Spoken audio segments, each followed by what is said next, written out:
ሰላም እንዴት ናችሁ? ሁሉ ሰላም ነው? እኔ ሰላም ነኝ፣ እግዚአብሔር ይመስገን። ዛሬም እንደተለመደው በአንድ አዲስ ቪዲዮ ይዤላችሁ መጥቻለሁ። ይህንን ቪዲዮ እንድትከታተሉት በአክብሮት ጋብዛለሁ። ለቻናሉ አዲስ ሆናችሁ ሰብስክራይብ አድርጉ፣ ነባር የሆናችሁ ቪዲዮ ላይክ በማድረግ መጀመር ትችላላችሁ። ቻናሉን እያሳደጋችሁ ስለሆነ ደግሞ አመሰግናለሁ። እንግዲህ ዛሬ ሞዴል 6ኛ ክፍል ላይ የወጡ ጥያቄዎች ዙሪያ ነው ልሰራላችሁ የፈለግኩኝ። ቪዲዮ ሼር አድርጉት። ብዙ ላንቆይ እንችላለን። አጠር ያሉ ግን ቁም ነገር ያዘሉ ነገሮችን አሳያችኋለሁ። ሂሳብ ማለት ነው። ቀጥሎ አማርኛ ሰራላችኋለሁ። እንግዲህ እዚህ ጥያቄ ላይ የመጀመሪያው ጥያቄ ምንድነው? 0.35ን ወደ መቶኛ ሲቀየር ነው የሚል። እንግዲህ እዚህ ጋር 22%፣ 45%፣ 35%፣ 36% የሚል አለ። የትኛው ይሆናል የሚለውን እንግዲህ ሰርተን ነው የምናመጣ። ስለዚህ ሶሉሽን ወይም መፍትሄ ስንፈልግ ዝም ብለን አንሰራውም። መፍትሄ የሚባል አለ። መፍትሄ ብለን ነው የምንሰራ። እንዴት ይሰራል የሚለው ነው መፍትሄ ማለት ነው። ስለዚህ በዚህ አማካይነት ምን አድርገን እንሰራዋለን ማለት ነው። 0.35 ማለት 35 መቶኛ ማለት ነው። 35 መቶኛ ማለት ነው። ይሄ ኦብቪየስሊ ይታወቃል። ምክንያቱም ወደዚህ ሲሄድ 1 0 ወደዚህ ሲሄድ 2 0 አድርጎ ነው መቶ የሚሆን ማለት ነው።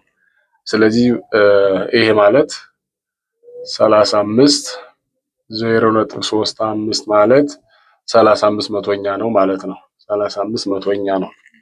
ስለዚህ ወደ መቶኛ ፐርሰንት ነው ያለ። በፐርሰንት ነው የምንገልጸው። ከዛ ምን እናደርጋለን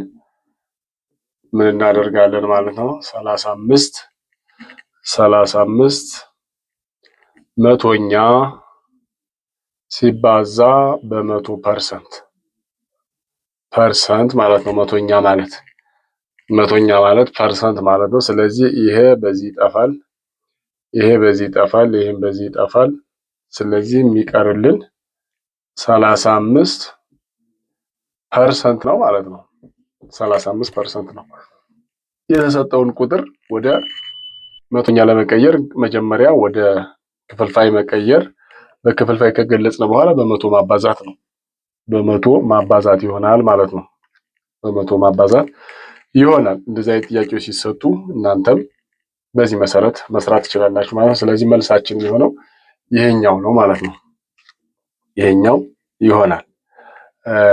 እሺ አንድ ጥያቄ እዚሁ ጋር ልጨምርላችሁና የመጣ ጥያቄ አለ እዚህ ጋር።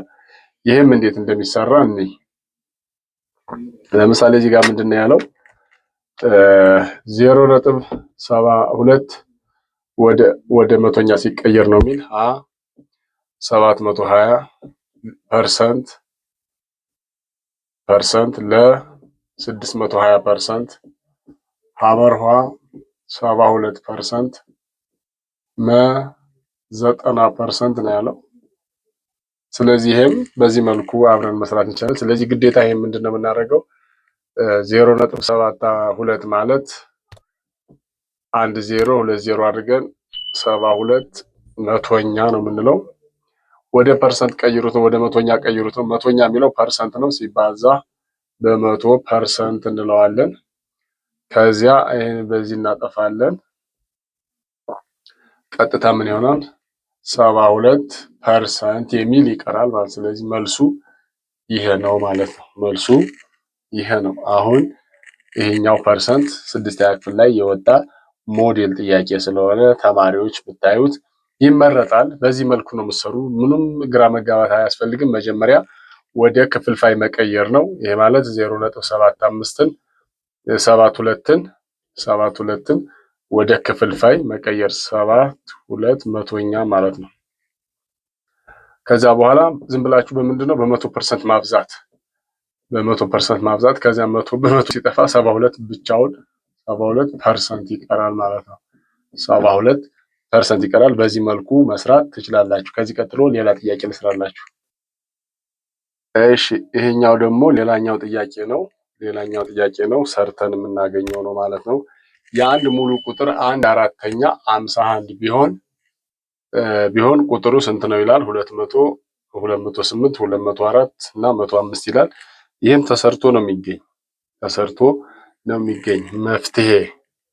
መፍትሄ ወይም ሶሉሽን ማለት ነው። መፍትሄ ወይም ሶሉሽን ማለት ነው። እንዴት እንደሚሰራ እንመልከት። እንግዲህ አንድ ቁጥር አልታወቀም፣ ሀ ነው። ሀ 1/4ኛው ነው የተባለ ሲባዛ በ1/4ኛ እኩል ነው 51 ሆኗል። ስለዚህ ያ ሀ የሚባል ቁጥር ስንት ነው ማለት ነው። ከዛ ምን እናደርገዋለን? ሀ ኦቨር 4 ይመጣል። ይሄ ሀ ነው የሚሆነው፣ ይሄኛው 4 ይሆናል። እኩል ነው 51 እንለዋለን። እዛ ይሄን ይመጣል ማለት ነው። ስለዚህ ሀ እኩል ነው ሀ ኦቨር 4 እኩል ነው 51። አንደኛ ማለት ሪክሮስ እናደርገው እንደዚህ ነው የሚሆነው። ስለዚህ ሀ ሲባዛ በ1 እኩል ነው 51 ሲባዛ በ4። ስለዚህ አንድ በማንኛው ቁጥር ቢባዛ ራሱ ቁጥሩ ስለሆነ ሀ ይወርዳል ማለት ነው። 4 ጊዜ 1 4፣ 4 ጊዜ 5 20 ይሆናል ማለት። ስለዚህ መልሳችን የሚሆነው 200 ሀ እኩል ነው 204 ነው ማለት። ስለዚህ የትኛው ፊደል ይሆናል? መልሱ ሐመርኋ ይሆናል ማለት ነው። ሐመርኋ ይሆናል። በዚህ መልኩ መስራት ይቻላል። ምክንያቱም የአንድ ሙሉ ቁጥር 1/4ኛ ነው ማለት ያ ሙሉ ቁጥር ሲባዛ በ1/4ኛ እኩል ነው 51 ነው ብሎናል። ከዛ ሀ ኦቨር 4 ይመጣል፣ እኩል ነው 51 ኦቨር 1 ይመጣል። በኩል የተያዙ ቁጥሮችን ደግሞ ሪክሮስ ነው የምንጠቀም። ሪክሮስ ስንጠቀም ደግሞ ይሄ 1 20 ያበዛል፣ ይሄኛው ደግሞ ይሄን ያበዛል። ከዚያ ሀ ሲባዛ በ1 እኩል ነው 4 ሲባዛ በ51 ስናደርግ 4ን በ51 ስናበዛው 204 ይመጣል ማለት ነው። ስለዚህ መልሳችን ይሄ ይሆናል። እንደዚህ አይነት ጥያቄዎች ሲሰጡ በዚህ መልኩ መስራትና ማሻሻል ትችላላችሁ ማለት ነው። ስለዚህ ከተሰጡ የኤግዛም ጥያቄዎች ጠጠር ያሉትን ነው እየሰራሁ ያለ። አንድ ጥያቄ ልጨምራችሁና ወደ ሌላ ክፍል እንሄዳለን ማለት ነው። ወደ ሌላ ክፍል እንሄዳለን። ሂሳብ 3 ጥያቄ ሰራሁ። አሁን ደግሞ አራተኛውን ጥያቄ ነው የምሰራላችሁ። አራተኛውን ጥያቄ ነው የምሰራላችሁ ማለት ነው።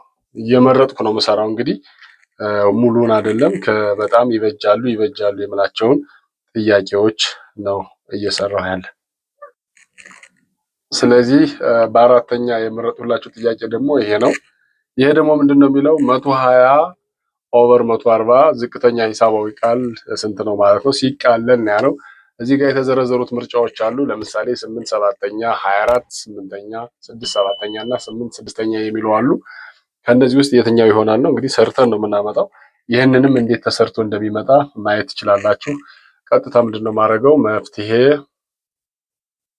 መፍትሄ ወይም አሰራር ማለት ነው። ምንድነው ማድረገው? 12 0 ኦቨር 140 ይህን ስናቃልል መጀመሪያ ይህን ስናጠፋ 12 14ኛ ይመጣል ማለት ነው። 12 14ኛ። ይሄም ደግሞ መቃለል ይችላል። ለምሳሌ ሁለቱን ለሁለት ማካፈል ማለት ነው። ለሁለት ማካፈል ስናደርግ በተመሳሳይ ቁጥር ስናካፍለው ላይኛው 6 ይመጣል፣ ታችኛው ደግሞ 7 ይመጣል። ስለዚህ ከዚህ በላይ መሄድ ስለማንችል መልሳችን የሚሆነው 6/7ኛ ነው። 6/7ኛ የያዘው ደግሞ ፊደል ማን ነው ማለት ነው? 6/7ኛ የያዘው ፊደል ሐመርኋ ነው ማለት ነው። ሐመርኋ ነው። ስለዚህ በዚህ መልኩ እናንተም ማቃለል ትችላላችሁ። ከፈለግነ መጀመሪያውንም ማቃለል እንችላለን። አንድ ጊዜ ለምሳሌ ይህንን 120